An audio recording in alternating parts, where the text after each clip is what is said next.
नमस्कार, आप देख रहे हैं महाशक्ति express news channel. Yadav ji, आज जो हकमारी चल रही है बहुसंख्यकों की, तो इस पर लगातार कुछ न कुछ विचार विमर्श चलता रह रहा है। अभी तक धरातल पर कोई असर नजर नहीं आ रहा, वो कब नजर आएगा? देखो, वी द पीपुल के माध्यम से, पैगाम के माध्यम से जो एक सेमिनार आयोजित किया गया है, यह एक ऐतिहासिक प्रोग्राम है और बहुत सारे प्रोग्राम आयोजित होते रहे हैं। बहुसंख्यकों की, SC ST OBC माइनॉरिटी के लोगों के, जाति संगठनों के अलग अलग प्रोग्राम आयोजित होते रहे और उस मंच पर वक्ता हमेशा बोलते रहे।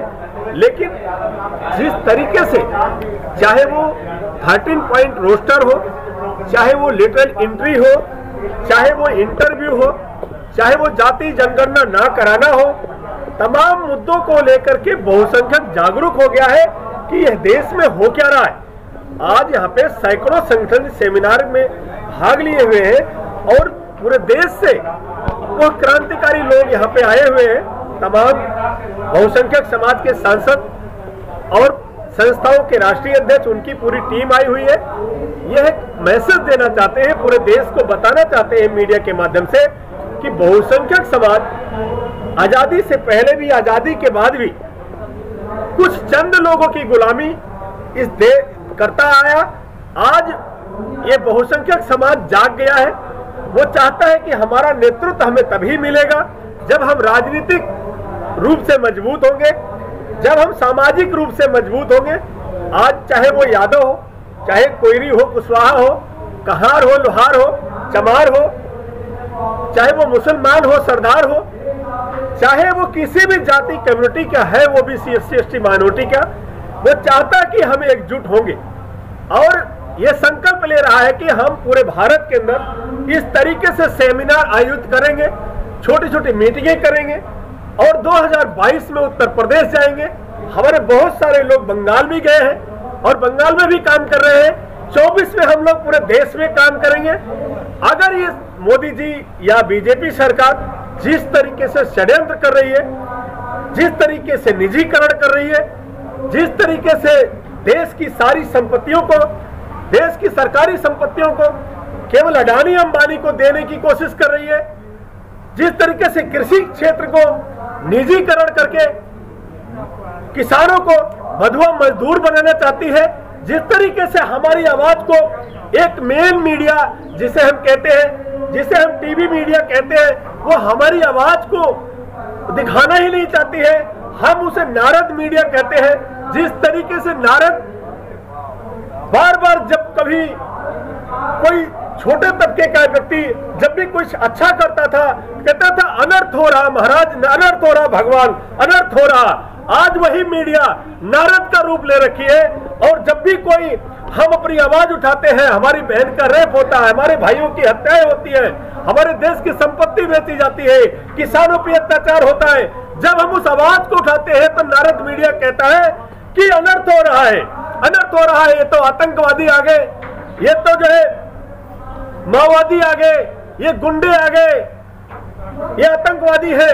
तमाम नामों से हमें जो है अपमानित करने के, वो बेइज्जत करने का काम करती है। लेकिन हम इस चैनल के माध्यम से, सोशल मीडिया के माध्यम से आप सभी को बताना चाहते हैं, देश के तमाम उन निचले तबके के लोगों को बताना चाहते हैं, आपको डरने और घबराने की जरूरत नहीं है।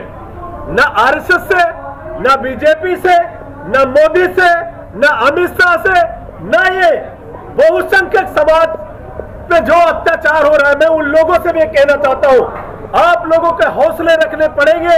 देश को बचाना है और देश को बचाने के लिए हम लोग पहली कतार में गोली खाने के लिए तैयार हैं और शहादत देने के लिए तैयार हैं। इस संविधान को, भारत के संविधान को इतनी बेइज्जती अगर किसी ने किया है तो नरेंद्र मोदी की सरकार ने किया है, RSS ने किया है।